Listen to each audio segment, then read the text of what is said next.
विचार जब तक विवाह न हो राजन, सुनो ध्यान से, तब तक वो कहीं भटकता रहे, देर सवेर कभी आवे, कोई पूछने वाला घर में नहीं। माता पिता थोड़ा बहुत डांट देंगे, कहाँ थे अभी तक? अरे दोस्तों के साथ बैठा था और जहां चाहे वहीं भाई में है?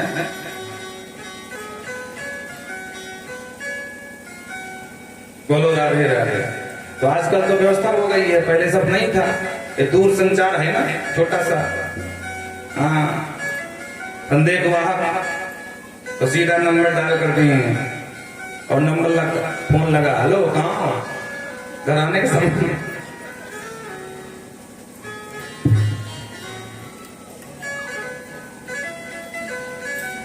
बोलो राधे राधे। तो एक बार अगर मोबाइल की स्क्रीन में नंबर दिख जाए कि आ गया, भले कुछ काम दे हो, लेकिन बेचारे के पति भागन पड़ जाती है, हे भगवान क्या बोलने वाले हैं?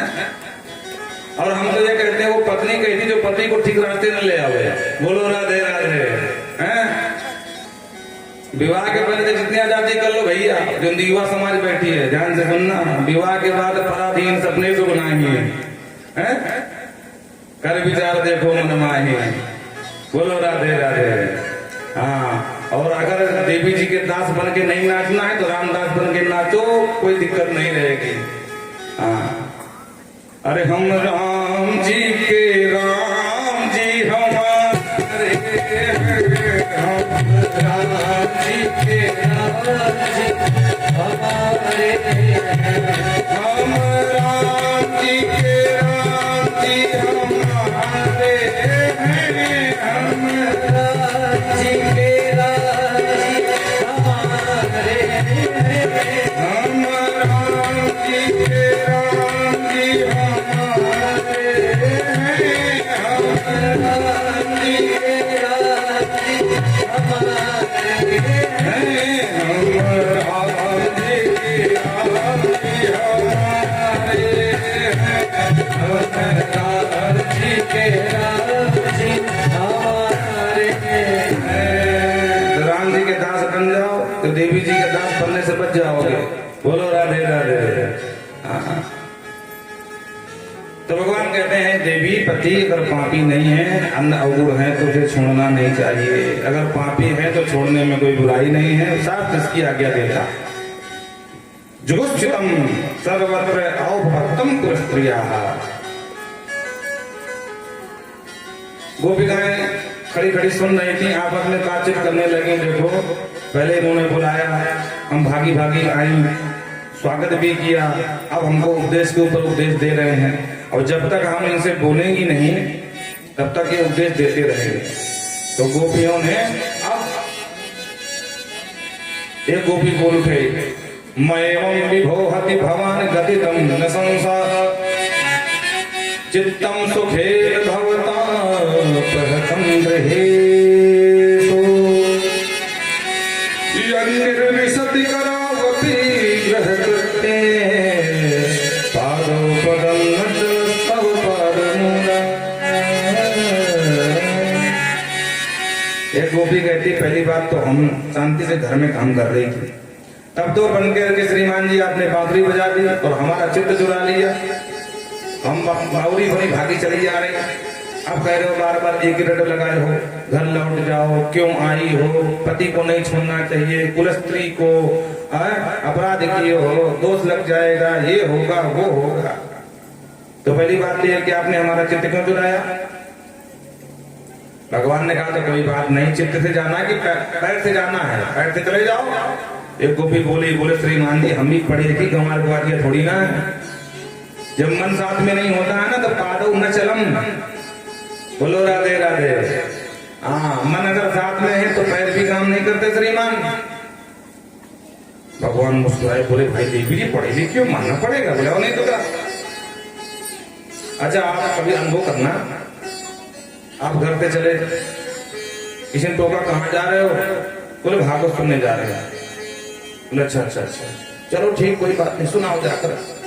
आपको पता है? बोले क्या?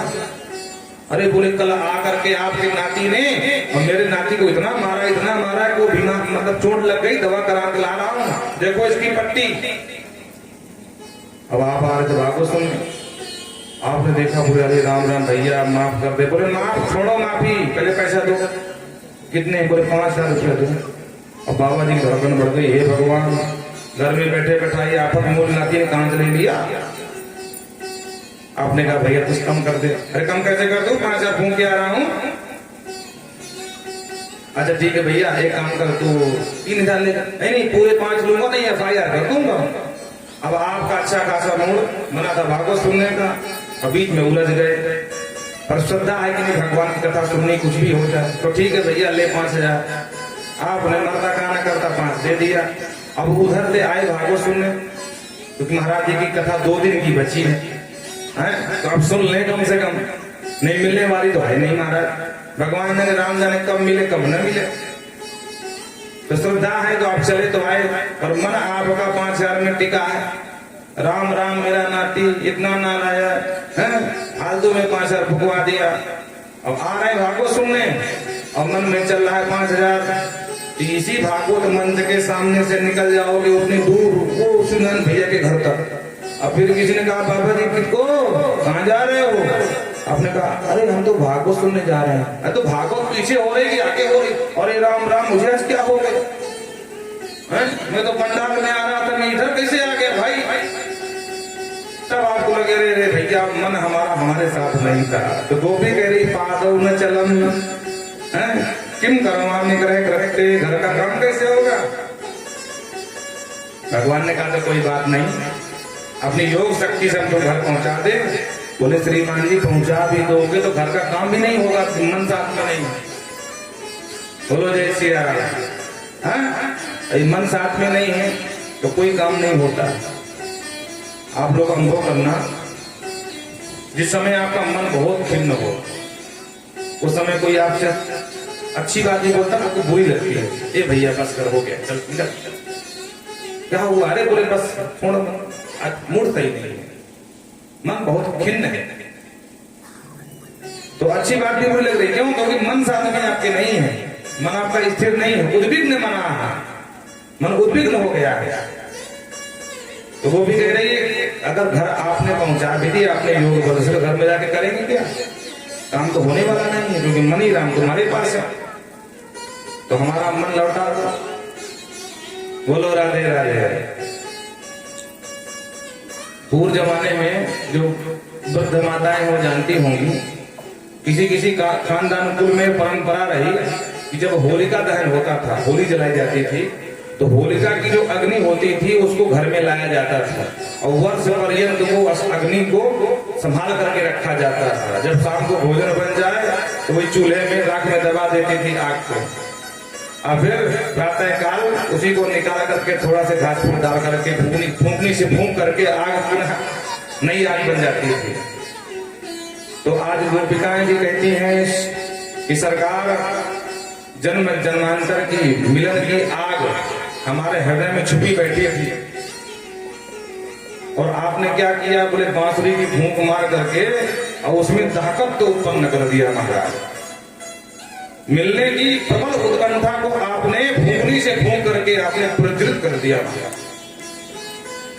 और जब हम मिलने आए तो आप कह रहे किम करवाम महाभागा, लौट जाओ।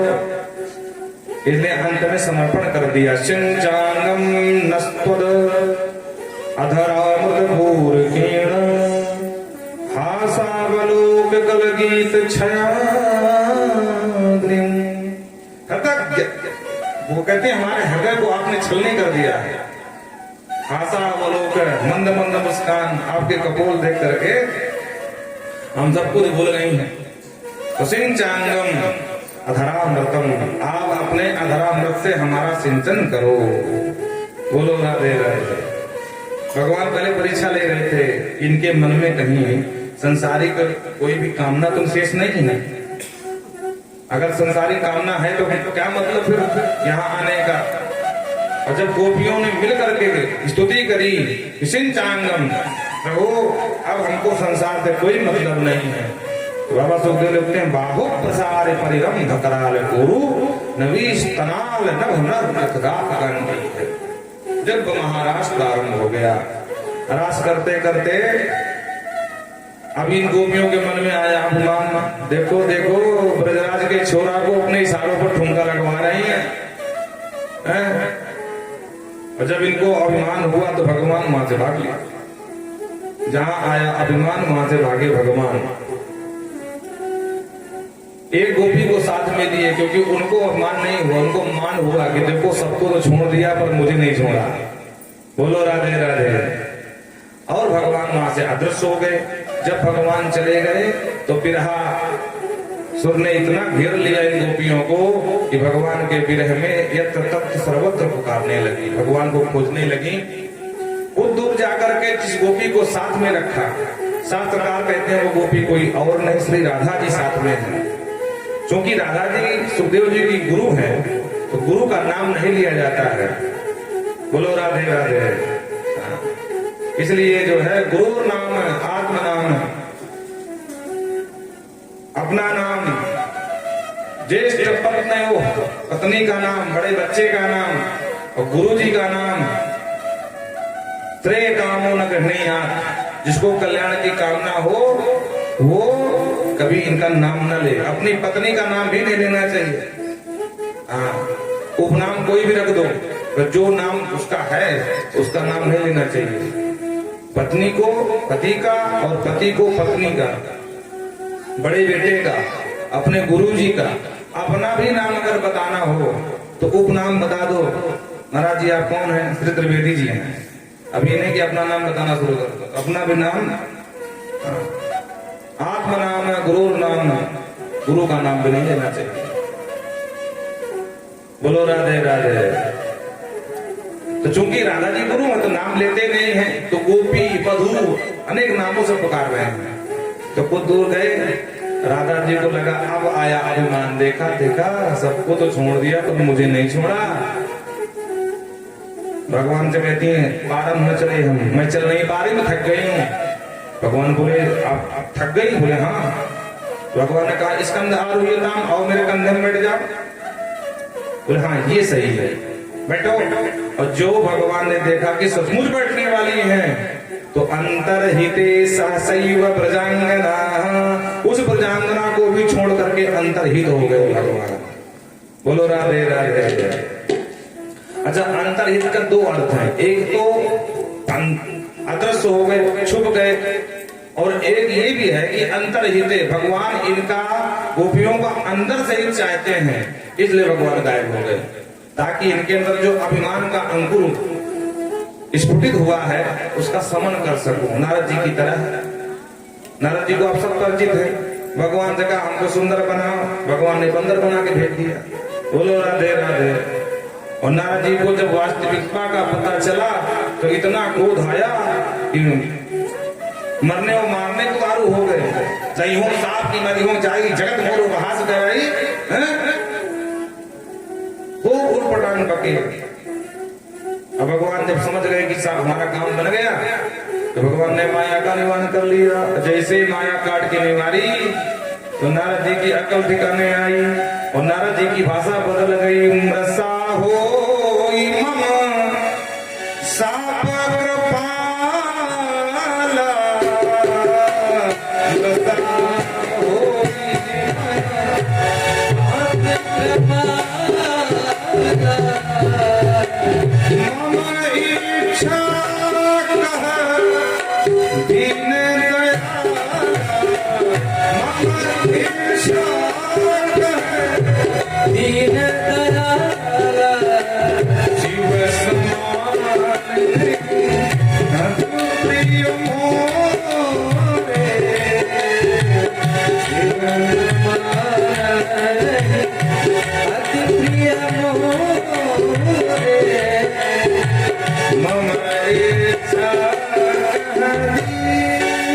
कहते हैं नारद जी तुम चिंता मत करो, मेरी इच्छा थी इसलिए हमने आपको माध्यम बनाया, आपको दोष नहीं है, तो क्या करें? तो भगवान ने कहा जप हो जाए शंकर सतनामा, तब तुम्हारे मन को विश्राम मिलेगा। और इस तरह भगवान कह के वहां से उनको विदा कर दिया। तो आज गोपियों के मन में भी अहंकार आया कि देखो देखो त्रिभुवनपति कमनीय को आज अपने इशारों पर ठुमका मरवा रहे हैं। तो भगवान अंतर्हित हो गए। अंत में उस गोपी को भी छोड़ दिया, राधा जी को भी छोड़ दिया और सब भगवान को खोजने लगे। और एक संस्कृत का गीत है जिसका नाम है गोपी गीत। सुखदेव वर्णन करते हैं कि सब मिल करके भगवान को पुकारने लगी। आइए 2-4 श्लोक हम भी सुनते हैं और फिर प्रवेश करते हैं आगे।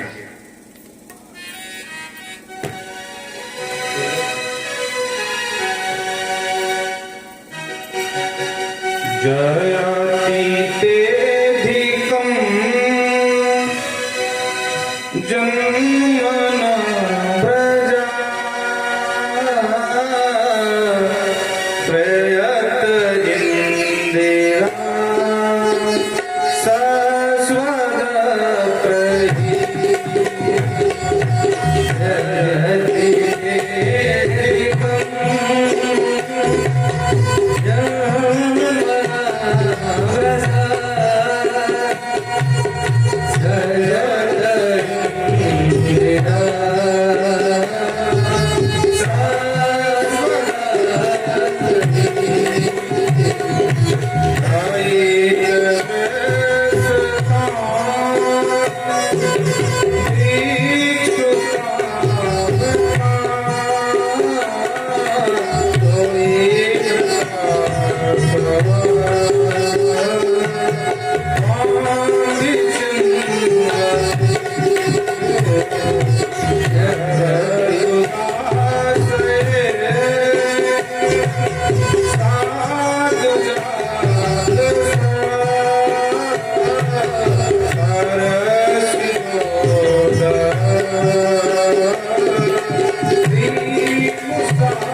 बहुत बड़ा है। पूरे गीत में गोपियों ने भगवान को पुकारा। कहती जयति अधिकम ते अधिकम जयति, हे कन्हैया तुम्हारे जन्म के बाद ही हमारे ब्रज की महिमा बढ़ी है। श्रेयत इंदिरा, ये जो इंदिरा है, जो लक्ष्मी है, वैसे तो चंचला है, लेकिन ये आपके जन्म के बाद एकदम चपला बन गई महाराज, अचला बन करके स्थिर हो गई। सरद उदास है, हे प्रभु दीक्षितावता, हम तुम्हें ढूंढ रहे हैं, दर्शन दो। दैत्यम, देखो देखो तुम्हारे बगैर हम कितनी बावरी हो रही हैं, जगह जगह अन्वेषण कर रही हैं। और नखुन गोपिका नंदनो, एक तो इतना क्रोध में आ गई, खरी खोटी सुनाने लगी। वो कहती है कि तुम मेरे यशोदा के बेटा हो ही नहीं सकते हो। अरे क्या हमारे यशोदा का बेटा इतना खुल हो सकता है, इतना दुष्ट हो सकता है, इतना पत्थर दिल हो सकता है क्या? इसलिए हमें दर्शन दो।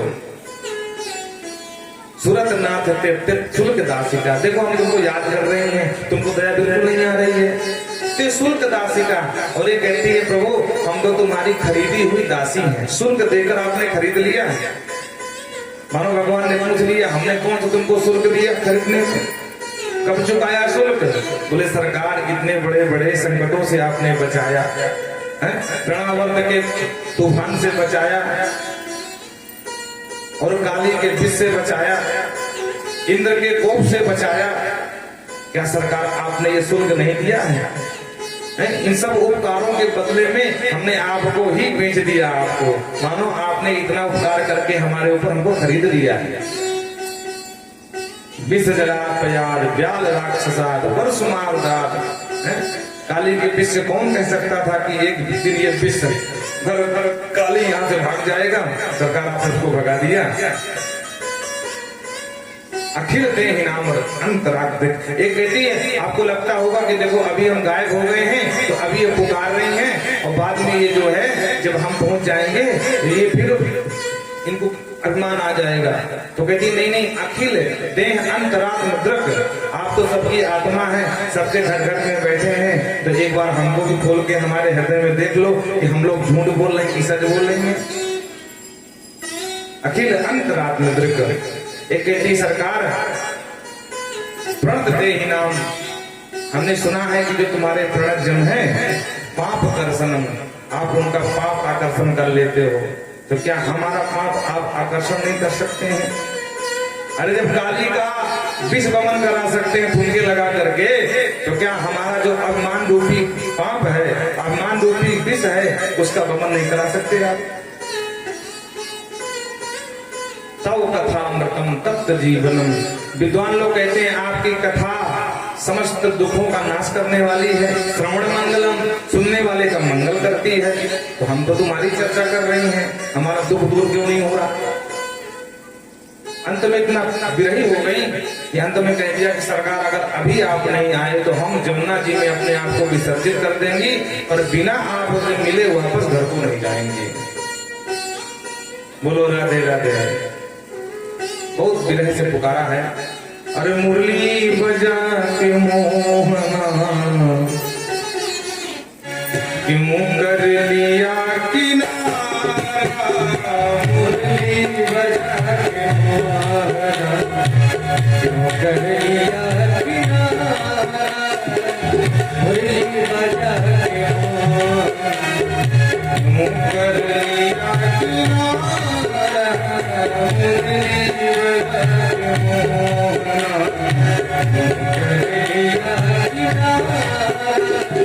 अपनों से हाय ऐसा, अपनों से हाय ऐसा, जो हार तुम्हारा, मुरली बजा के मोहना क्यों कर लिया किनारा, मुरली बजा के मोहना।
कर दिया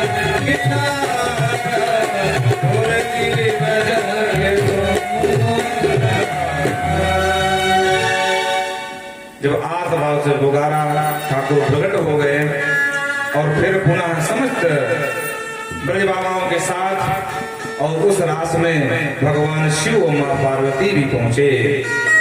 कवि कहता है नारायण ब्रज धाम को सुरपति नावत माथ और यहाँ आय गोपी भय श्री गोपेश्वर नाथ। वृंदावन के रास में पहुंचे जाय महेश और मिल सखियन के संग में कर गोपी को भेष। अरे एक दीना बोले भंडारी बन के ब्रज की नारी वृंदावन आए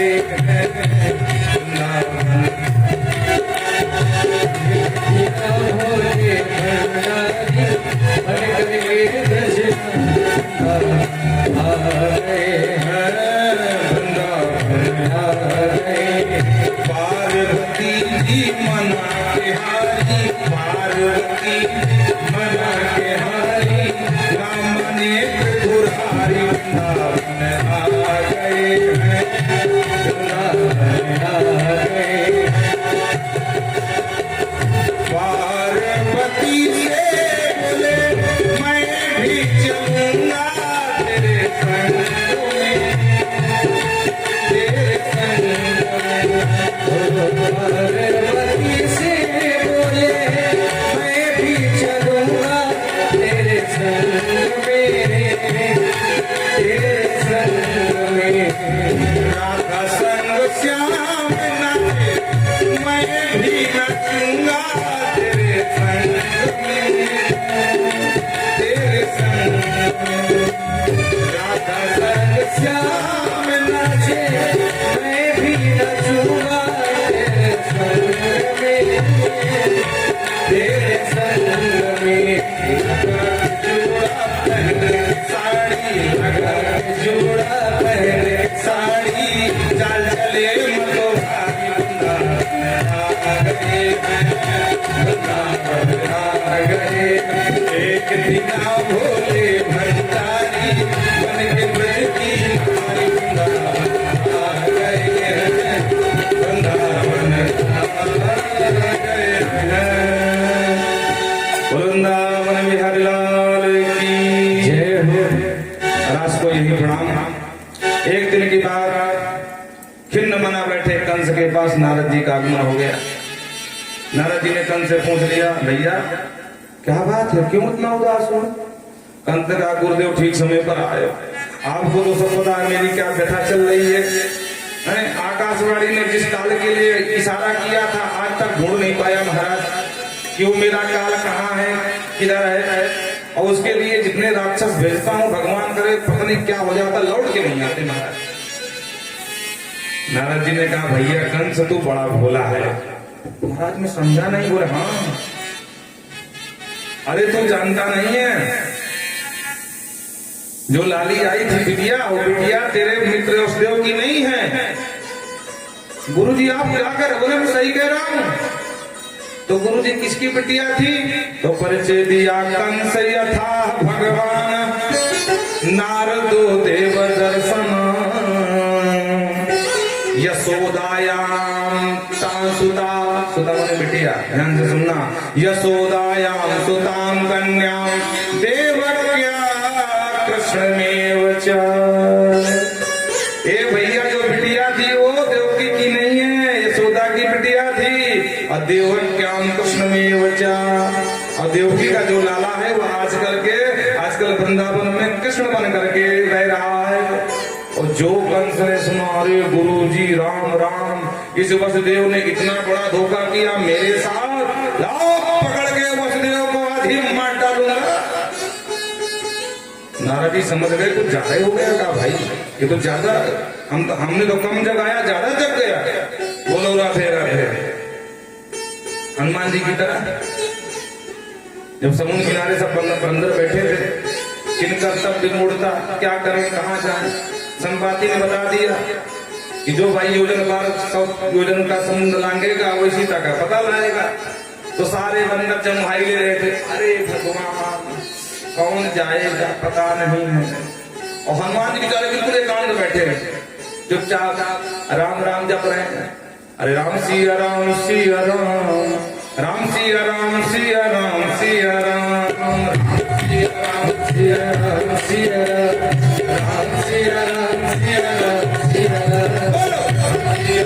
सिया राम, राम सिया राम सिया राम।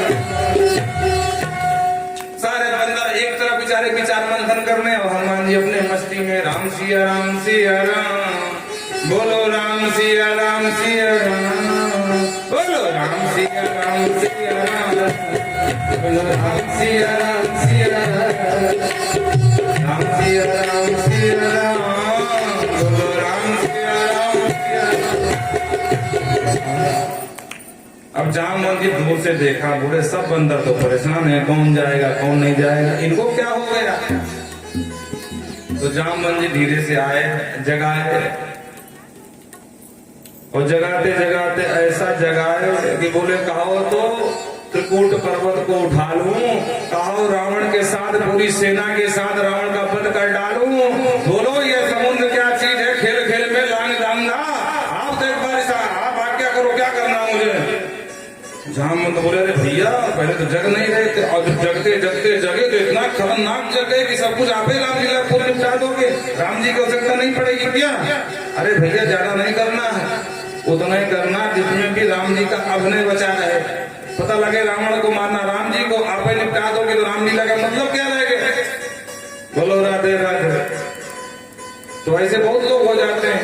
कंस ने तो सोचा कि अब बता दे भाई सही बात, अभी तक तुम छुपाए रहे। तो कंस ने कहा कि भैया वो कृष्ण ने देवकी का है, और जो बिटिया उड़ गई थी भद्रकाली बन के वो यशोदा की थी, तो उसको धोखा हुआ है। बोले अब मार डालूंगा दोनों को। नारद जी समझ के ज्यादा हो गया, कुछ ज्यादा जग गया है मूर्ख। नारद जी ने कहा मार दोगे तो कहाँ पकड़ में आने वाला है, मारो मत। तो गुरु जी क्या करूं। बोले बस एक काम करो, माता पिता को बंदी बना लो, और आज नहीं तो कल बेटे को छुड़ाने आना ही पड़ेगा। हाँ गुरु जी बिल्कुल आपने ठीक कहा भाई, मानव गुरु जी आप हो तो गुरु हो तो आप जैसा हो भाई। तुरंत आदेश दिया जाओ ज्ञात्वा लो हमई बंदिश तो जो बेड़ी होती है लोहे की महाराज सब हारया, वसुदेव देवकी को बंदी बना लिया महाराज, और पूर्व की भांति पुनः जेल खाने में डाल दिया। और नारद जी के कहने से नारद जी ने कहा प्रेसया मां से धन्यताम भवता राम केशव, अरे किसी बहाने से जाओ तुम दोनों राम केशव बलराम जी और कन्हैया को बुलाओ मार डालो। अरे तेरे लिए कौन सी भाई हाथ का खेल है। तो ठीक गुरु जी यही करूंगा, पर गुरु जी बुलाऊं कैसे। अरे बोले मूर्ख, बच्चों को मेला ठेला देखने की बहुत इच्छा होती है, कोई मेले ठेले का आयोजन कर और उसी मेले के बहाने बुला ले, चुप ही मार देना है। ठीक गुरु जी। और नारद जी तो भगवान का काम आसान करके चले गए, क्योंकि देखो नारद जी भगवान के मन है, भगवान जो चाहते हैं नारद जी वही करते हैं। भगवान को अवतार लेना था तो नारद जी को माध्यम बना दिया। शंकर जी ने खूब समझाया कि चले प्रसंग दुरायो तब हूँ, फिर भी नारद जी को लगा नहीं नहीं नहीं नहीं नहीं, नहीं ये गलत बोल रहे, इनको हमारी तरक्की देखकर स्पृहा हो रही, जलन हो रही। हमको न पता है अभी तक यही कामारी कहलाते थे हैं? और हम कामारी हो गए तो कह रहे ना बताना मत। हाँ खबरदार सोशल मीडिया पे नहीं जाना चाहिए समाचार ये कि नारद जी ने काम को जीत लिया है। एकमात्र हमने भोले बाबा बने रहे काम के विजयी। तो नारद जी को विपरीत ज्ञान हो गया। तो नारद जी सीधे गए भगवान से, भगवान ने पूछा देवर्षि कहाँ थे अभी तक। तो ये नहीं बताया कहाँ थे, सीधे बता दिया भगवान और आज एक जगह जा रहा था और बड़ा सुंदर रमणीय गली, मनोहारी मन सुहावन सुंदर सहज स्थान मिल गया। तो अपने राम की इच्छा हुई कि हम थोड़ा जप कर लें। ऐसा मन लगा कि प्रभु फिर बताएं क्या, आप तो जानते हैं अखंड समाधि लग गई मेरी। भगवान बोले वाह, और प्रभु इतने नहीं हुआ, समाधि देख करके इंद्र घबरा गया और उसने फिर रंभादिक अप्सराएं साथ में काम को लगा दिया। मारण विचाटन मोहन सम्मोहन स्तंभन ये 5 बाण लेकर के काम आया महाराज और तक तक के बाण मारा प्रभु, लेकिन मुझे डिगा नहीं पाया और मैं काम को जीत गया था। भगवान बोले वाह देवर्षि, अरे आपके लिए कौन संभव बात है भाई, हैं? पर मन में जान गए उर अंग करे गर्भ करू भाई हैं? नारद जी को गर्भ हो गया, अहंकार का घोड़ा हो गया, अब ऑपरेशन तो करना ही पड़ेगा। बोलो राधे राधे। फूले नहीं समा रहे थे, लौट के जिस रास्ते से जा रहे थे उस रास्ते में सुंदर एक जो है विष्णु मुनि का स्वयं धरवा दिया। और भगवान शंकर जानते थे कि बाबा कोई ठिकाना नहीं, मना तो किया पर मानने वाले ही नहीं है, ये बताएंगे जरूर, तो पीछे से रुद्रगढ़ लगा दिया। ये देखना है बाबा जी क्या करते हैं। और वो ब्राह्मण वेश में महाराज कर रहे कूट, नारद ही सुनाई, बताओ वो कूट कर रहे हैं, व्यंग कर रहे हैं नारद जी को सुना सुना करके। और नारद जी लगा कहने भैया कुछ भी हो, इस समाज में स्वयंवर में सबसे सुंदर कोई है तो ये महाराज जी हैं। नारद जी सही हम सुंदर हैं? बोले हाँ महाराज। मुझे अरे महाराज झूठ हम बोले, आप बहुत सुंदर हो। सच्ची बोले हाँ। राजकुमारी जयमाला हमारे घर में, अरे मेरी पक्की बात, आप कोई वरमाला पहनाने वाली है। अब नारद जी एकदम भोले न समय के पास, अब नारद जी को विलंब हो रहा, प्रतीक्षा करना भारी पड़ रहा है, बार बार झांक रहे दरवाजे तरफ, राजकुमारी अभी रही नहीं। ये भैया जब देखो राजकुमारी क्या कर रही है, तो दोनों उड़ते रुद्र के गण अंदर जाते हैं। जब एकांत हो ताली बजा खूब हंसते हैं। बाबा शिव ने ठीक कहा था, इनका कोई भरोसा नहीं है। लौट के आते बोले महाराज जी थोड़ा फोटोग्राफर वाला क्रोचिंग कर रहा है महाराज, थोड़ा समय लगेगा राजकुमारी बाहर आने में, थोड़ा प्रतीक्षा करो। बोलो राधे राधे। वो क्लोजअप बनाते हैं ना फोटोग्राफर, बोला भाई क्लोजअप चल रहा है, थोड़ा सा इंतजार करो। और जैसे राजकुमारी आई, अब नारद जी को प्रतीक्षा नहीं हो रही, नारद जी बंदर की तरह उछल रहे हैं, ये हमारा ही होगा। बोले बस बस आप ही का होने वाला है। अच्छा पक्की, बोल पक्की बात है। पर यहाँ क्या, यहाँ तो उल्टा हो गया। जयंती से बैठे नारद फूली, जिस दिशा में नारद जी बैठे थे फूल करके कि हम ही सुंदर हैं, उस दिशा को वो भूल गई महाराज, उधर देखी नहीं। और सोई रमा सोई राजकुमारी, भगवान जो है दुल्हन ले गए लक्ष्मी मासा, जिनकी थी दुल्हनिया वही ले गए। नारद जी मन मार के रह गए हैं। नारद जी ने कहा क्यों भाई, तुमने कहा था कि हम बड़े सुंदर हैं, देवी जी हमारा वर्ण करेगी।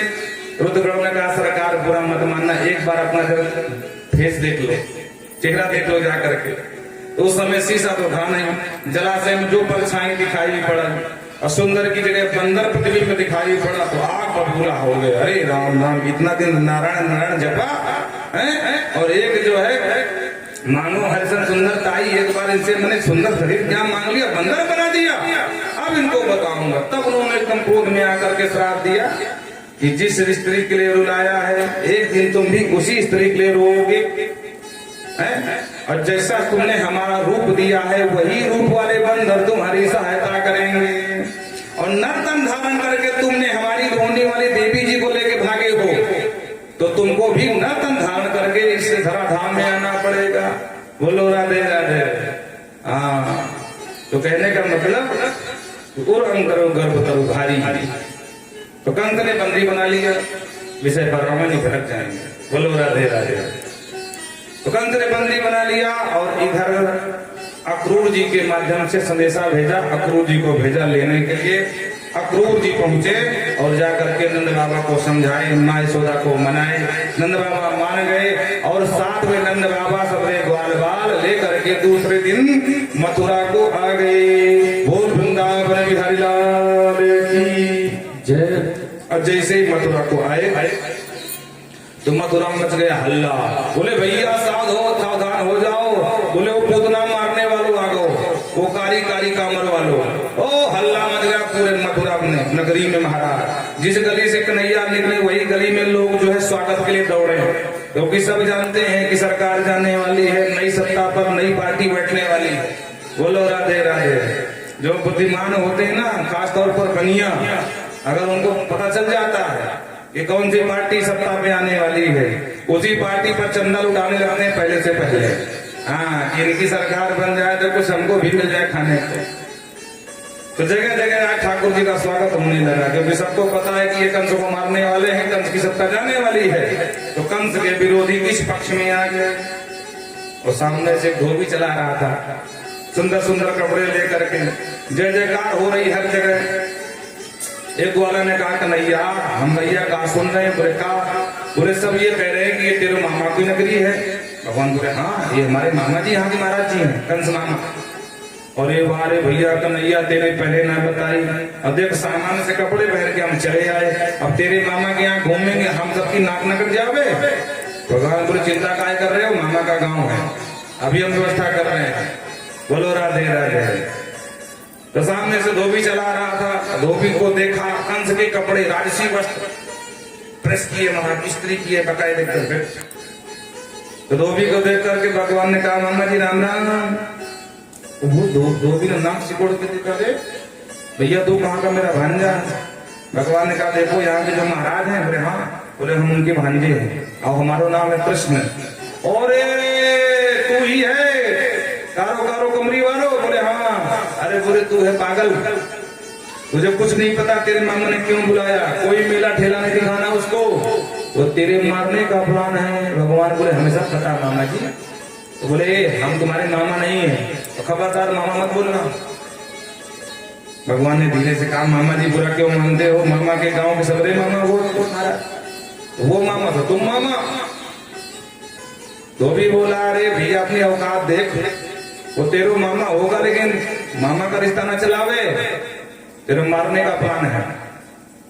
भगवान बोले ठीक है मामा जी एक काम करो, हमारे ब्रजवासियों की बड़ी इच्छा है कि सुंदर सुंदर कपड़े पहने, आपके कपड़े बहुत सुंदर हैं, तुमने एक एक सेट करा दो।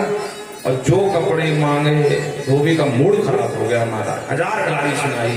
एक गंवार बुआरी कंटका कीड़ मार्ग में भटकने वाले जंगली अहीर के छोरा, तुझे कभी स्वप्न में भी ऐसे सुंदर सुंदर वस्त्र देखे हैं? मांग कैसे लिया तूने?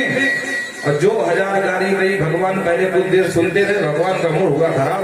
तो एक धमुकरा धर हुआ धोबी पर, तो गोविंदाय नमो नमः, धोबी का शीश ही उड़ा दिया महाराज। और जैसे ही शीश उड़ गया, धोबी का काम हुआ तमाम।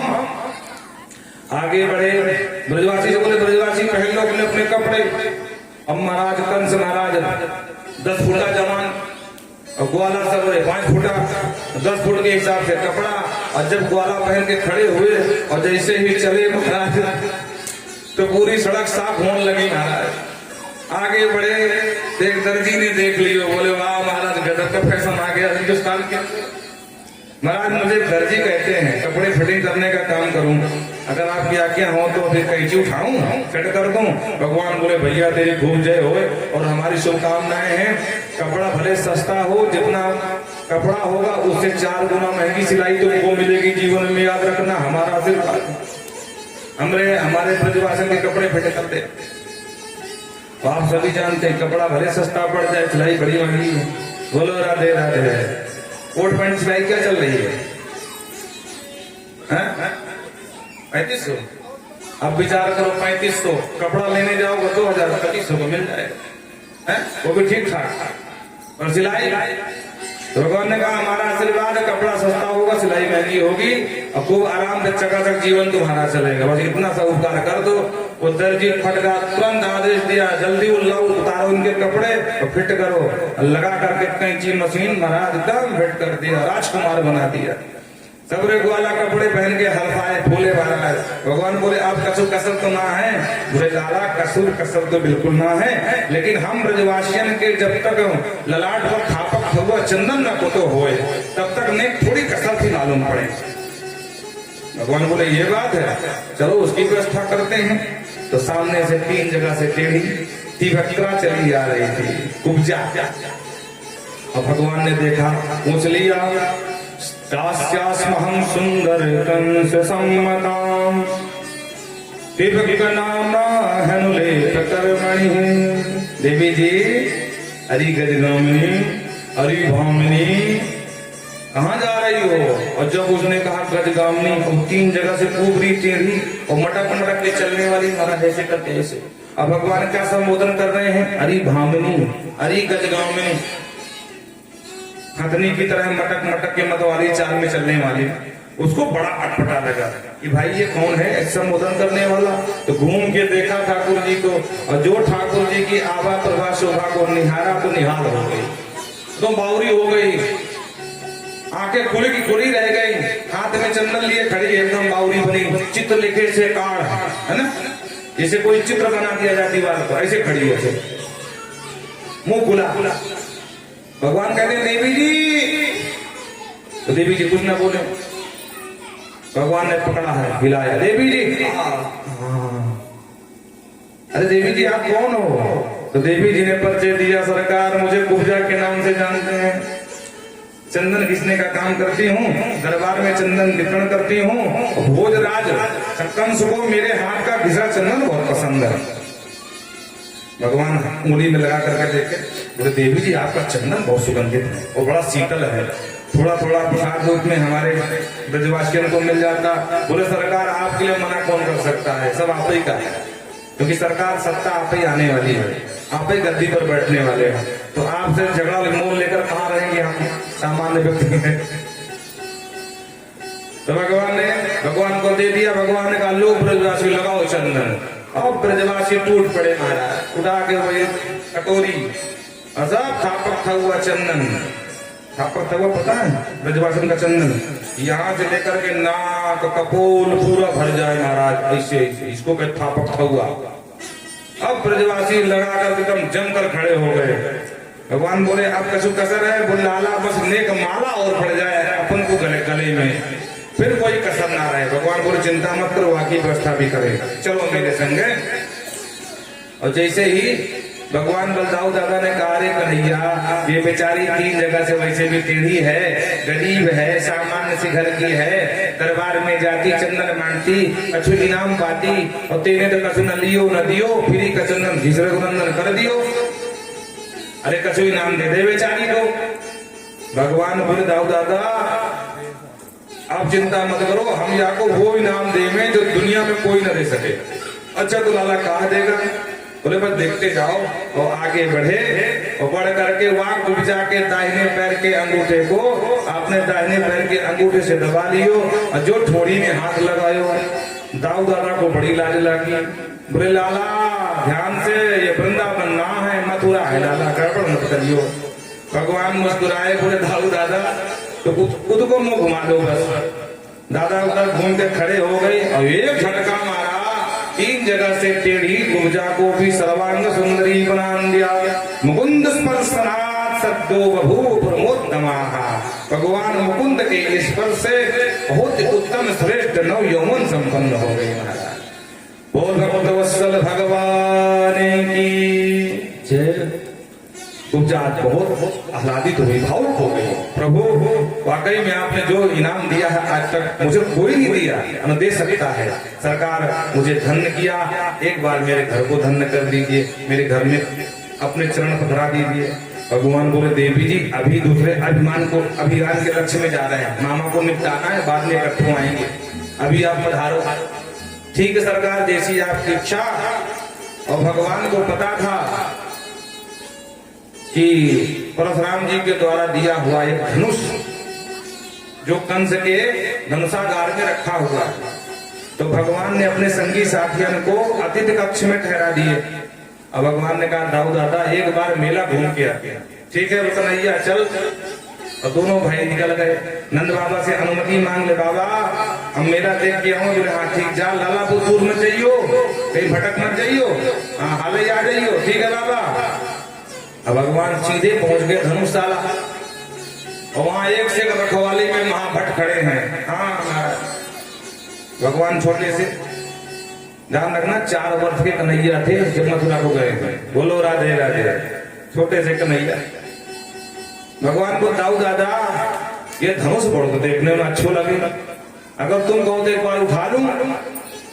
तो जो साथ में लगे थे रखवाली में बोले, हंसने लगे ताली बजा करके, देखो देखो ये छोटा सा बच्चा ये धनुष उठाएगा, उन्हें क्या पता कि इसकी पेट में गाड़ी है बच्चे। एक कहता हाँ आजा आजा, उठा ले उठा ले उठा ले उठा ले आजा। और भगवान तो इसी मौके की तलाश में थे। भगवान सीधे चले गए, किसी ने कोई विरोध नहीं किया, क्योंकि उनको ये विश्वास ही नहीं था कि इतना वजन धनुष, अरे जिसको महाराज के अलावा कोई ना उठा पाता हो उसको एक 4 साल का बच्चा उठा लेगा। सीधे पहुंच गए महाराज और जाकर के धनुष को सीधे हाथ से वामेन करेणे सलील मत भूतम संजम चक्रत्वा निमसेन कस्यताम। जितने देर में निमी माने अलग, जितनी देर में पलक झपकती है उतनी ही देर में भगवान ने दाहिना हाथ नहीं लगाया, बाएं हाथ से एक झटके में तुरंत उठाया, उठा करके जो पर कंचा चढ़ाया तो एक झटके में धनुष 2 खंड में नजर आया। बोल वृंदावन बिहारी लाल की जय हो। और जो धनुष टूटा तो जो साथ में रखवाली में खड़े थे वो अवाक रह गए, अरे भैया हमने ये क्या कर दिया, अब महाराज हमको जिंदा नहीं छोड़ेंगे, मारो इन दोनों को। और महाराज दोनों भाइयों को घेर लिया। भगवान समझ गए दाऊ दादा, तो धनुष का एक टूटा हुआ खंड पकड़ा दिया, दादा पकड़ो हाथ में अस्त्र। और महाराज वही मथुरा के फील्ड में फील्डिंग करते हुए बैटिंग करने लगे दोनों भाई। और जो आया दैत्य उसको एक भाई के हाथ में आधा धनुष, एक भाई के हाथ में आधा धनुष, और मिला के वह मारने लगे।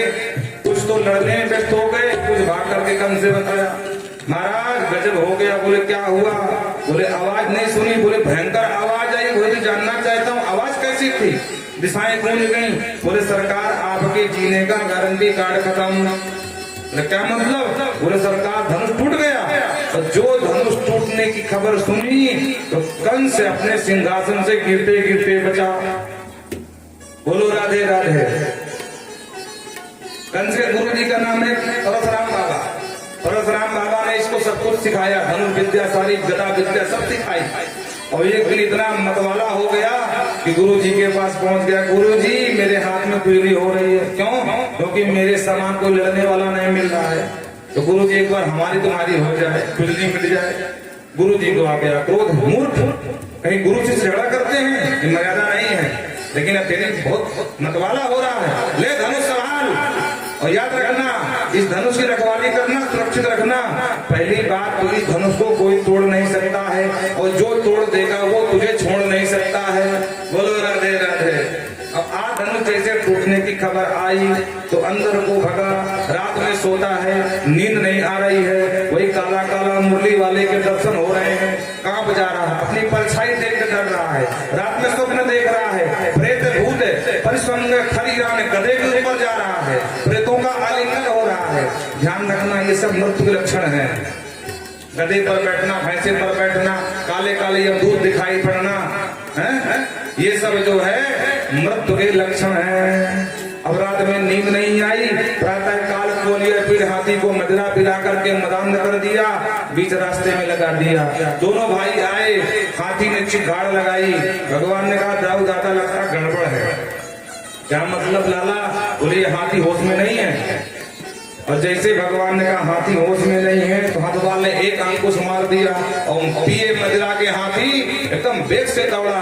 भगवान ने पहले सावधान किया, हे अम्बर समान अपने हाथी को नहीं यम के द्वार भेज दूंगा, पर नहीं माना तो दोनों हाथी के दांत पकड़ के चकल घन्नी की तरह घुमाया, घुमा के पटका, हाथी के भी प्राण पखेरु उड़ गए। हाथी का नाम था कोलिया पीड़। बोल कोलिया पीड़ मर्दन भगवान की जय। आगे बढ़े तुम्हारा सल तोसल कूट चारून मुष्टि सबको कूट कूट के बराबर कर दिया। अंत में मामा जी का नंबर आया, एक छलांग लगाई, सीधा सिंहासन से नीचे गिराया और नीचे गिरा करके छाती में जाकर के एक फमुकरा धर दो तो कंस के भी प्राण पखेरु उड़ गए। बोल कंस मर्दन भगवान की जय हो। कंस के 8 भाई वेग से भगवान से दौड़ के लड़ने आए, दोनों भाइयों ने मारकर भगाए। बोलो राधे राधे। ध्यान से सुनना, शताब्दी में चल रहे समय हाँ। और कंस की 2 पत्नियां अष्टि प्राप्ति जरासंध की बिटिया छोड़ करके अपने मायके गई और अपने वैधव्य का कारण पिताजी को बताया। ये दोनों भैया हैं। पिताजी को बहुत क्रोध आया और दोनों से बदला लेने के लिए है 17 आक्रमण किए महाराज मथुरा में, पर भगवान का कुछ नहीं बिगाड़ पाया। भगवान सबसे पहले जरासंध उग्रसेन महाराज को वहां से मुक्त किए और फिर अपने माता पिता के पास गए। माता पिता को सीने से लगाए और माँ से बोले, माँ मातरम पितरम वृद्धम भार्या साध्वी सुतम शिशुम। जो अपने वृद्ध माता पिता को, अपनी सती साध्वी पत्नी को, अपने बच्चों को छोड़ देता है, माँ कहते हैं गुरु विप्रम प्रपन्नम, अपने गुरु को त्याग देता है, ब्राह्मण का त्याग कर देता है, जो शरण में आया है उसका त्याग कर देता है, तो कल्पे विप्रज वासा सवहा, वो जीते जी मुर्दे के समान है। माँ मुझे तो आज नहीं कल आना ही था, आप मेरे माता पिता हैं। और इस प्रकार कह के माता पिता को बंधन मुक्त किया। नाना जी को राजगद्दी पर पुनः बिठा दिया। नाना जी का जो सिंहासन छीन लिया गया था, मुकुट छीन लिया गया था, आज पुनः ब्राह्मणों को बुला करके दिव्य शक्ति वाचन के माध्यम से नाना जी का पूरे राज्याभिषेक किया। और नाना जी के आंख में आंसू आ गए और नाना जी के संरक्षण बन करके मथुरा में निवास किए। 17 आक्रमण में सामना किए। 18वीं बार काल यमन को लेकर के महाराज जरासंध आया। भगवान ने अपने दिव्य दृष्टि से देख लिया, काल यमन भी आ गया है। भगवान ने कहा, दाऊ दादा अब भाग लेते हैं। भगवान ने कहा, कन्हैया अगर युद्ध से भाग लेंगे तो लोग बोलेंगे रणछोड़, कायर बोलेंगे, इसलिए भागने में भलाई नहीं है, युद्ध करते हैं। भगवान ने कहा, दादा बहुत लड़ लिए, भागने में भलाई है, भाग लेते हैं। तब जाकर के भगवान बलराम जी ने कहा, ठीक है लाला, जैसे तेरी इच्छा, बोलो कहाँ चलना है। बोलो उसकी चिंता मत करो, विश्वकर्मा को बुला करके मैंने द्वारकापुरी का निर्माण करा दियो है, तो हम तो काल यमन को उल्लू बना रहे हैं। अब तुम सबको लेकर के पीछे द्वार से सबको लेकर के द्वारिका पहुंच जाओ। ठीक है लाला। और भगवान की बात मान करके बलराम जी सबको आदेश दे दिए, जाओ द्वारिका नई निर्माण कराई गई है, पीछे द्वार से निकल जाओ। और भगवान निरा आयुध है, बिना कोई आयुध लिए आगे भगे। काल यमन को भ्रम हो गया, लगता है ये डर गया, तो काल यमन ने पीछा किया। अब भगवान भागते गए एक गुफा में जाकर के भगवान छिप गए। इसको लगा कि ये समझ रहा कि मैं देख नहीं पाया हूं, और ये भी गुफा में प्रवेश कर गया। और जैसे गुफा में प्रवेश किया तो वहां क्या देखा कि एक व्यक्ति सोया है, जो भगवान का पीताम्बर ऊपर से उड़ करके, तो इसको लगा भगवान ही सोए हैं, उल्लू बना रहे, तो एक लात मारी। और जैसे ही लात मारी तो महाराज वो भगवान नहीं थे, वो मुचकुंद महाराज थे। और जैसे मुचकुंद महाराज ने दृष्टिपात किया तो भस्मीभूत भवत भस्मसात भवच्छात, तुरंत भस्म हो गया। सुखदेव बाबा से राजा परीक्षित ने पूछ लिया कि गुरुदेव ये मुचकुंद कौन है, और इनकी देखने से दृष्टि से भस्म कैसे हो गए, तब विस्तार से बताए। स इक्ष्वाक कुलो जातो मान धाता तनयो नृपः। इक्ष्वाक कुल के ही वंशज मान धाता पुत्र महाराज मुचकुंद, ये देवासुर संग्राम में मदद करने देवताओं की तरफ से गए थे। जब देवासुर संग्राम शांत हुआ तो सभी लोग वापस लौटना चाहे, इन्होंने इच्छा प्रकट करी। तब देवराज इंद्र ने कहा, सरकार मुचकुंद, यहाँ की कालगणना और वहां की कालगणना में धरती आसमान का अंतर है। अब तो मृत लोग के युग बदल गए होंगे, तुम्हारे जमाने का वहां कोई मिलने वाला नहीं है, कहाँ जाओगे। तब मुचकुंद महाराज ने कहा, सरकार अगर ऐसी बात है तो मैं थक हो गया हूं, अब मैं सोना चाहता हूं, पर मुझे वचन दो कि जो मुझे जगाएगा वो भस्म हो जाएगा। देवराज ने कहा, ठीक है तथास्तु। और वो भगवान को याद था तो बोले, फालतू में काहे बंदूक की गोली बर्बाद कर, हाँ बोलो राधे राधे। वैसे भी गोली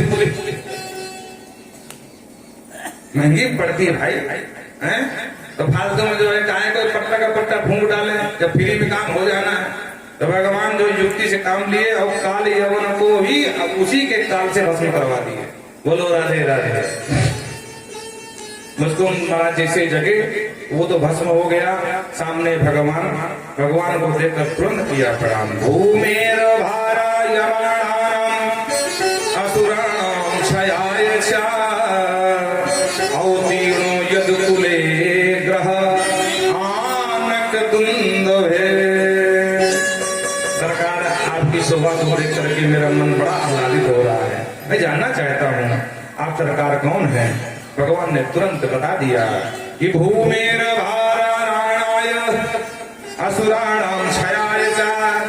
ए भैया मुस्कुंद भूमि का भार हरण करने के लिए, असुरों का क्षय करने के लिए, उनको नाश करने के लिए, और अवतीर्णो यदुकुले, मैं यदुकुल में अवतार लिया हूँ। आनक दुंदुभी आदि के यहाँ मेरा जन्म हुआ है और मेरा नाम वैसे तो वासुदेव है, लोग मुझे कृष्ण के नाम पे जानते हैं। और मुस्कुंद आज आपने हमारा एक काम कर दिया, काल यवन को भस्म कर दिया, तो हम तुम्हारे ऊपर बहुत प्रसन्न हैं। मांगो क्या मांगते हो? वरान गणेश्वर आजर से सर्वान कामान ददामि ते। हे राजन, आज जो मांगोगे वो सब तुम्हें हम देंगे, हैं? जो मांगना है मांग लो, कुछ भी अदे नहीं होगा। और राजन, माम प्रपन्नो जहाँ कश्चिन अति सोचितम, जो मेरे प्रपन्न हो जाते हैं, जो मेरे भक्त हो जाते हैं, उनके जन्म जन्म का सोच दुख कष्ट सब मिटा देता हूं। तो आज मैं तुमसे बहुत प्रसन्न हूं। राजन, मांगो क्या मांगते हो? मुस्कुंद महाराज ने पहले तो प्रणाम किया, और बड़ी सुंदर बात की ध्यान से सुनना। विमोहितोयम जनई समाया तो दिया त्वम न भजंत नरक द्रक। सरकार, पहले वैसे भी तो आपकी माया हाथ धो के जीवों के पीछे पड़ी है।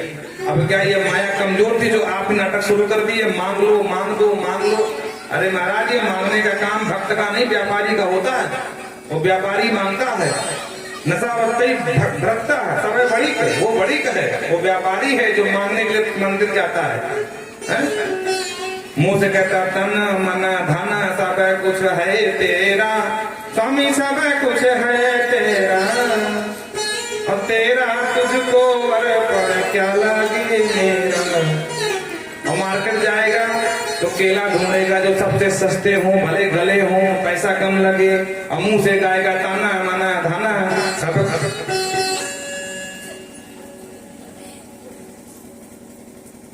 बोलो राधे राधे। मुंह से गाएगा ताना हमारा सब कुछ।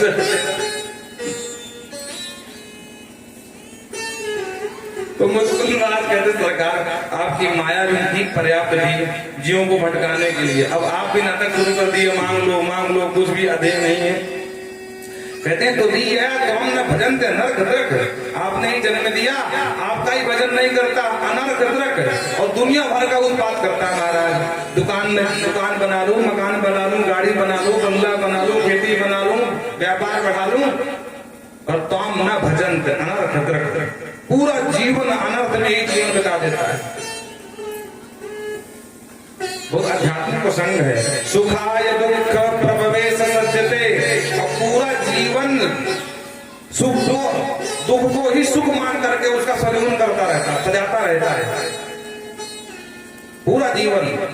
उसको लगता है मैं अब सुखी हो जाऊंगा, अब सुखी हो जाऊंगा। हम पहले दुखी थे, क्यों? क्योंकि हमारे पास रहने के लिए मकान नहीं था, तो बहुत दुखी हैं, दिन रात मेहनत कर रहे हैं, परिश्रम कर रहे हैं, पसीना बहा रहे हैं, मकान बन जाए मकान बन जाए मकान बन जाए, माला जप रहे हैं। धीरे धीरे पैसा इकट्ठा किया, फिर धीरे से भट्ठे वाले को जमा कर दिया, भैया मकान बनाना है, ईंटा कुछ उधार कुछ नगद, हाँ ठीक है ठीक है। अब ईंटे की व्यवस्था, सरिया सीमेंट सबकी व्यवस्था कर लिया, प्लानिंग की 2 कमरा बनवाने की, लेकिन जब बनवाने लगे तो थोड़ा से और ज्यादा बन जाए तो 4 बनवा लिया। और सोचे थे मकान के बगैर दुखी है, मकान बन गया, कुछ कर्जा लिया कुछ नगद दिया, मकान तैयार हो गया। किसी ने पूछा आप सुखी हुए? बोले महाराज आप बहुत ज्यादा दुखी। बोले क्या हुआ? बोले कर्ज जिनको लिया है वो रोज तगादा मांग रहे। अच्छा, धीरे धीरे कर्ज भरने में लग गया समय कुछ दिन का। फिर किसी ने पूछा आप कर्ज उतर गया, सुखी हो गए? बोले और दुखी है। बोले क्या हुआ? बोले बेटे के विवाह करना, अब उसकी व्यवस्था करना है। बोलो राधे राधे। अब वो रात दिन हमारे पीछे पड़ा है कि मेरी उम्र हो रही, मेरे विवाह करो। अब बताओ मैं कहाँ पे गया? बड़ी समस्या है। किसी ने कहा विवाह हो गया बेटे का, आप सुखी? बोले अब और दुखी, बहुरिया 4 गाड़ी रोज सुबह सुबह सुनाती है। आप विचार करिए, हम जिसमें सुख ढूंढ रहे थे उसी को संजो रहे थे, और एक नहीं करें दोनों। पुरुषस्य वंचिता, एक बात नहीं है, चाहे पुरुष हो चाहे महिला, दोनों यही काम करते हैं। पूरा जीवन दुख की सामग्री को सुख की सामग्री जान करके मान करके उसी का सदुपयोग करते, उसी को संचय करते हैं और अंत में परेशान हो जाते हैं। अच्छा बेटा अगर एक होगा तो एक ही गाली सुननी पड़ेगी, अगर चार हो गए तो चार की गाली सुननी पड़ेगी। बोलो राधे राधे। हैं दुख बढ़ा कि नहीं बढ़ा? तो मुस्कुंद महाराज कहते हैं सरकार विमोहित हो तब ही समाया। हे प्रभु आपकी माया का कम है जो आप भी शुरू कर दिए। लब्धा जनो दुर्लभ अप्रमानुषम। सरकार इस मृत्यु लोक में सबसे बड़ी महत्वपूर्ण बात यह है अप्रमानुषम। यहाँ इस मृत्यु लोक में मनुष्य जन्म मिल जाए यही सबसे बड़ी उपलब्धि है। और मनुष्य जन्म मिल करके कथनचित कह रहे हैं कदाचित अगर मिल जाए, पहली बात तो मिलता नहीं है, और अगर मिल जाए तो कहते हैं अघम प्रयत्न तो प्रयास करना चाहिए कि हम निष्पाप हो जाएं, सारे पाप धुल जाए। और उसका तो कोई प्रयत्न नहीं करता है। पादार भिन्नम न भजंत सनमति। वो आपके चरणार बिंद का भजन नहीं करता तो हम कैसे कहते हैं कि वो सनमति है? सदबुद्धि नहीं दुर्बुद्धि है महाराज। अग्रहांध कूपे पतितो यथा पशु। वो उसी प्रकार अंध कुएं में पड़ा है जैसे एक कोई पशु पड़ जाता है। मतलब अंध कुआं का मतलब जैसे पूर्व जमाने में लोग कुआं बावड़ी बनवाते थे तो प्रायः अब कुओं का उपयोग नहीं होता है। तो जब उपयोग नहीं होता तो धीरे धीरे कुआं धराशायी हो गए, जगत भी नहीं बची महाराज, खाली कुएं कुएं नजर आते हैं। तो वहां अगल बगल घास फूस खड़ी हो जाती है, झाड़ी आदि। तो जानवर चरते और घास के लालच में कुएं तक बढ़ते चले गए और ध्यान नहीं दिया, थोड़ा से वो जमीन खिसक गई, ईटा खिसक गया तो सीधा दम में भी कुएं में गया। अब जंगल का कुआं, जगत भी नहीं है, वहां कोई आता जाता नहीं है, तो भैया बहुत ही मुश्किल है कि उसे कोई देख ले गिरते हुए तो बचा ले, नहीं पड़े पड़े भूखों मर जाएगा, पर उसे कोई बचाने वाला नहीं है। उसी तरह जो भगवान का भजन नहीं करते हैं, मुस्कुंद महाराज कहते हैं वो अंध कुआं रूपी संसार में गिरे पड़े हैं और उन्हें कोई बचाने वाला नहीं है। भगवान ही कृपा करें तो किसी को भेज दें कि भैया वो कुएं में पड़ा है निकाल के बाहर ले आओ, तो गुरु के रूप में कोई आ जाए और हम गिरे हुए पशुओं को बाहर निकाल ले तो बात है, बाकी हम गिरे कि ऐसे पड़े रहेंगे हमारा कल्याण होने वाला नहीं है। ग्रहांध कूपे पतितो यथा पशु हो। बोलो राधे राधे। बड़ा सुंदर उपदेश दिया। अब कहते कलेवरो प्रोडक्शन भंस। इस कलेवर की क्या गति है? बोले या तो कीड़े मकोड़े खा जाएंगे या अग्नि में भस्म हो जाएगा, बस इससे तो कुछ नहीं होने वाला। अगर अग्नि दाह दिया तो अग्नि में भस्म बन जाएगा, अगर जलदाह दिया तो कीड़े मछली आदि खा जाएंगे, या बहुत कुछ हुआ और ऐसी जगह मर गए तो बोले हिंसक पशु नोच नोच के खा जाएंगे। अंत में चाहे जितना शरीर सुंदर हो, गोरा हो, अच्छा हो, इसकी तीन ही गतियां हैं भैया, या तो राख बनेगा या जलचरों का आहार बनेगा या वनचरों का आहार बन जाएगा। वनचर माने हिंसक पशु जानवर, सिंह, व्याघ्र, चीता या कौवा उसके खा जाएंगे। बोलो राधे राधे। चाहे कोई जितना बड़ा धनवान हो, इस शरीर की बस यही गति है। इसलिए सब कुछ जान करके मान करके भगवान का भजन करना चाहिए। ग्रहेषु मैथुन सुपोष योजिताम। ये जो जीव है, मनुष्य है, ये अपने को सिर्फ मैथुन सुख को ही मानता है कि हमारा जो जन्म हुआ है वो मैथुन सुख के लिए हुआ है, जबकि ये बहुत बड़ी भूल है, उसका भ्रम है। अरे मैथुन सुख जानवर भी भोगते हैं, तो क्या हम जानवर हो गए? बोलो राधे राधे। हमें और जानवरों में क्या अंदर रह गया फिर? बोलो राधे राधे। क्योंकि न जानवरों के यहाँ कोई विचार तो होता नहीं है, आगे से पानी पीते हैं, पीछे से मल जागते हैं। इसका मतलब हम भी यही शुरू कर दें, आगे से पीछे से बराबर कर दें। बोलो राधे राधे। इसलिए कहते हैं करोति कर्माणि तपस्सु स्थितो इसलिए प्रयास करना चाहिए मनुष्य को कि जितना हो सके कर्म वो करे और थोड़ा समय निकाल करके भगवान की तपस्या करे, जिससे उसका इहलोक भी बने और उस वो लोग भी बन जाए। निमित्त भोगात अपेक्षा ददात, धीरे धीरे भोगों से जो अपेक्षा है वो कम करता जाएगा। ज्यादा भोग भोगने से कल्याण नहीं होने वाला है, कल्याण होगा भारी का भजन करने से। इस प्रकार से बड़ा सुंदर उपदेश दिया। कहते हैं राजन, इस प्रकार भगवान काल यवन को भस्म करा करके और यहाँ से गए सीधे द्वारिका पहुंचे और द्वारकाधीश बन करके पूजने लगे। बोल द्वारकाधीश सरकार की जय हो। और महाराज रेवत की पुत्री रेवती जो आंध्र प्रदेश के थे, इनकी राजकुमारी से भगवान के बड़े भैया बलराम जी का प्रथम विवाह संपन्न हुआ। और द्वारकाधीश का कुंदनपुर की राजकुमारी भीष्मक तनया रुक्मणी जी के साथ राक्षस विधि से विवाह संपन्न हुआ था। पूछ लिया महाराज ऐसी क्या समस्या थी, तो विस्तार से बताया। इनके बड़े भैया रुक्मी इनका विवाह करना चाहते थे शिशुपाल से, और ये चाहती थी कि हमारा विवाह हो जाए। द्वारकाधीश से एक पंडित जी के माध्यम से पत्र भेजा, वो पंडित जी पत्र लेकर के पहुंच गए और भगवान को सुनाने लगे।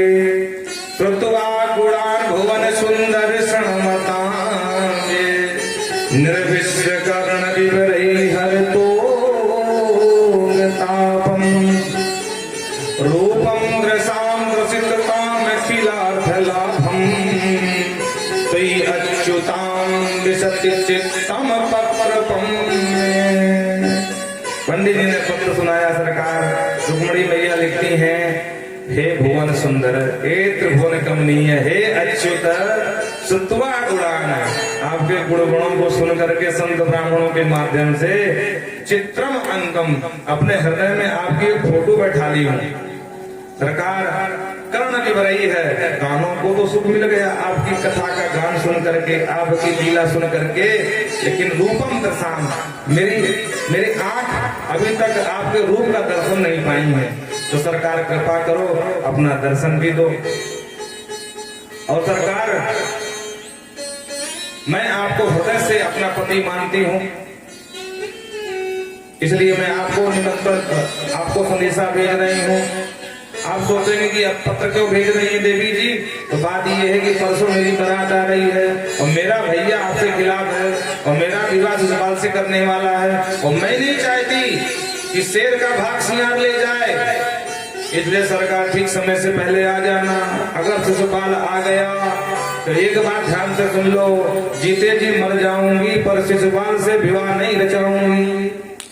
और जो पंडित जी ने पत्र सुनाया, भगवान ताली बजा खूब से खिलखिला के हंसे।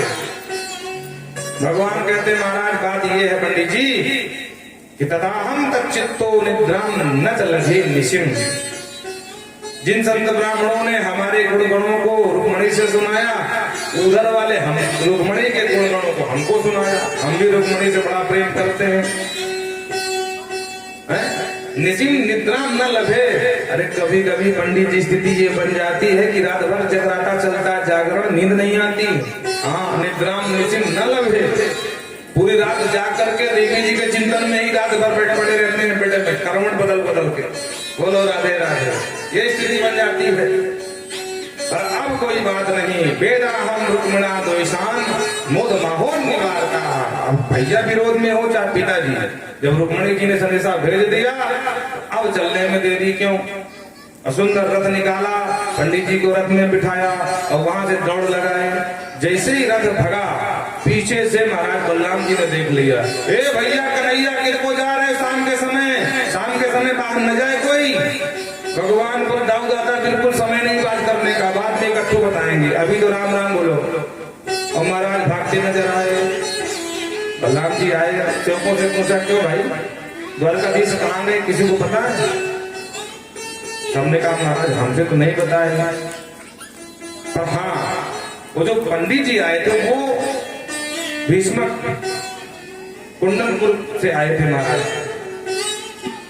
तुरंत समझ गए, ओ हो परसों रुक्मणी का स्वयंवर है, और भगवान ने चाहा तो बहू लेके आएंगे। एक काम करो, सबको आदेश दो, चलो बन के चल के बराती बन के चलते हैं। इधर भगवान पहुंच गए, उधर महाराज शिशुपाल की बारात आ गई और जो बैंड बाजों के सुर सुनाई पड़े कान, रुक्मणी परेशान हो गई। बार बार भाभी के पास जाए, भाभी अब क्या होगा, पता नहीं पंडित जी पहुंचे होंगे कि नहीं पहुंचे होंगे। अब पहुंचे होंगे द्वारकाधीश क्या बोले होंगे। भाभी ने कहा चिंता मत करो, अब भगवान वही करेंगे जो अच्छा होगा होगा होगा। इतने में पंडित जी पान दबाए बगल में, बकुली हाथ में लिया, महाराज बड़ी बड़ी मूछन में ताव देते हुए मंद मंद मुस्कुराते हुए, और सामने से जो है एक हाथ से धोती संभाले महाराज पंडित जी चले आ रहे थे। और जो पंडित जी को रुक्मणी ने देखा तो दौड़ करके बोले महाराज जी प्रणाम, क्या समाचार लाए हो। बोले पुत्री समाचार नहीं लाया हूँ, जिसके लिए तुम्हें समाचार दिया उसी को लेके आया हूँ। कहाँ है। बोले तुमने देखा था ना कि हमारे यहाँ देवी मंदिर में पूजा होती है, देवी कुल यात्रा, तो देवी जी के मंदिर के पास रुके हैं, जाओ पूजन को। और प्रसन्न हो गई महाराज, दौड़ करके जो कुछ हाथ में आया हीरे जवाहरात निकाल करके पंडित जी की झोली में डाला। महाराज आपका बहुत बहुत धन्यवाद, आप तो पधारो अपने घर, हम श्री मंदिर। और ले करके सुंदर कंचन थाल सजाया, साथ में 5-7 सखियां ली वाली, और देवी पूजन के लिए चली गई महाराज। और देवी माँ को मनाने लगी, भगवान शिव को मनाने लगी, हे प्रभु जितने भी सोमवार के व्रत किए हैं आज सबका फल हमें आज दे दो, और पति रूप में द्वारकाधीश मिल जाए। बोलो राधे राधे। देवी माँ को मनाने लगी, अरे आंचल में तेरे ममता का खजाना, आंचल में तेरे ममता का खजाना, आंचल में तेरे खजाना, आंचल में तेरे ममता खजाना। आकर के मैया मेरी, आकर के मैया मेरी बिगड़ी बनाना, आंचल में तेरे ममता आंचल में तेरे ममता बोल देवी मैया की।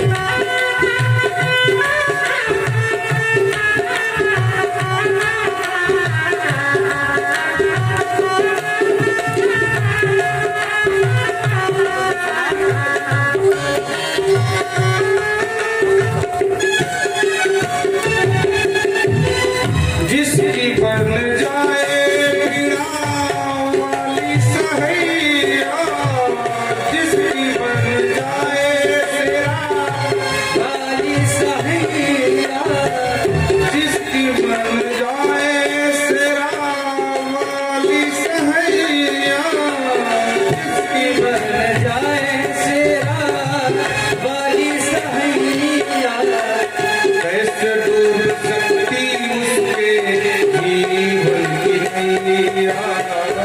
ऐसे डूब सकती उसके जीवन की नैया, नैया की भैया पत, नैया की भैया पत, वार बन जाना, आंचल में तेरे ममता का खजाना, आंचल में तेरे ममता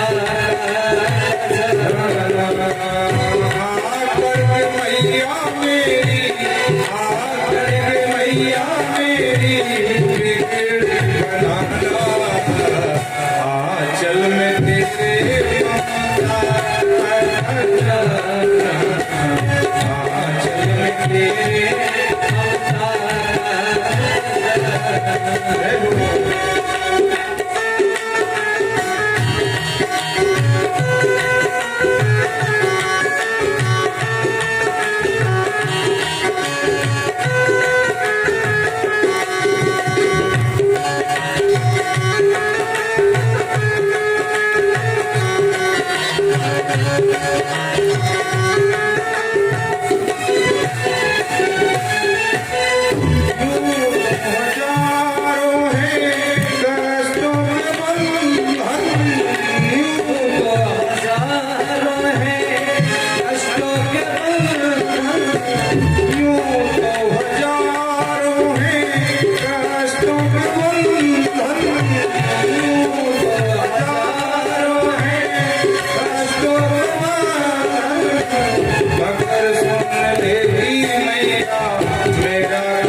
देगी मैया मेरा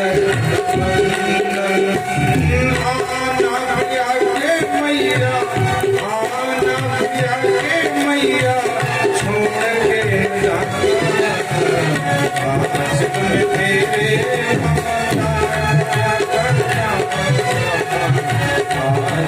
तेरे